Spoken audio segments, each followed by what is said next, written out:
The bow and arrow have come a long way since the Stone Age. In the 1960s, an American engineer added cams and cables to produce what is now known as the compound bow. Concept-wise, he hit the bullseye. With this new bow, archery entered a whole new era. The compound bow puts greater energy behind the arrow so it flies faster and straighter. This means it's more likely to hit the mark. It starts with this computerized tool. It carves a latticework of holes in the riser, which is the aluminum framework. The holes lighten the bow substantially. Next, a printing cylinder applies an activator to release inked graphics from a starch-based film. The film rolls into a tub of water. The film dissolves and the camouflage-style graphics are now afloat. Machinery dips the bow risers into the floating artwork, and the graphics adhere to them. A camouflage design now covers the entire surface, including all the crevices. After a wash and dry, the risers are sprayed with a clear acrylic coating.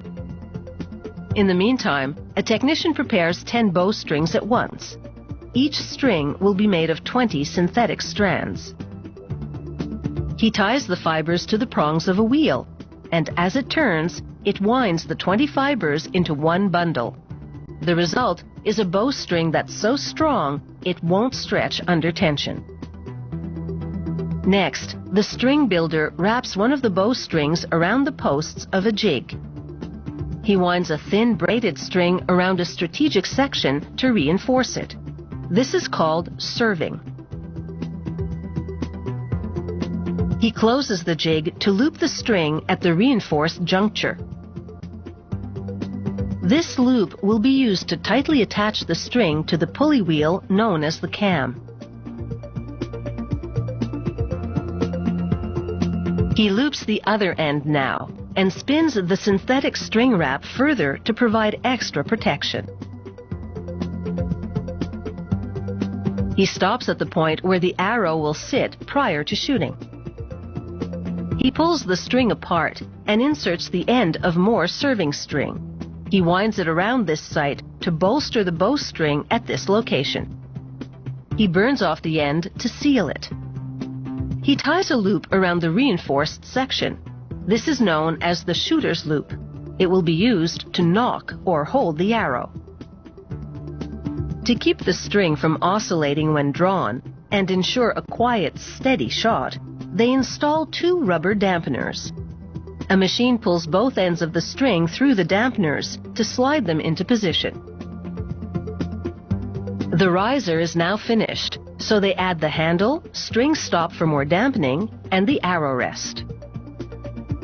It's time to give the compound bow that all-important leverage. He screws a limb and cam to each end of the riser. A device presses the bow to load tension. He slips the end loop around the cam post and winds the string around the cam track.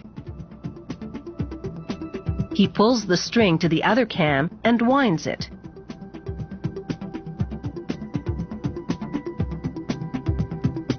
He then turns the cams to tighten the string.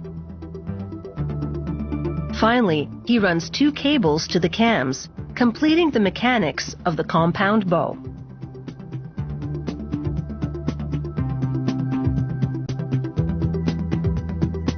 He splits the bowstring at a predetermined location and inserts an aperture through which the archer can view the target. He now frees the bow from the press and locates the shooter's loop more precisely with a special measuring stick. Satisfied with the placement, he tightens the loop to the string. He winds more synthetic string around the aperture to secure it. He burns the end of the string down to the knot to prevent unraveling. At this factory, they produce 1 compound bow every 3 minutes. With production targets now met, it's time to aim for success at the shooting range.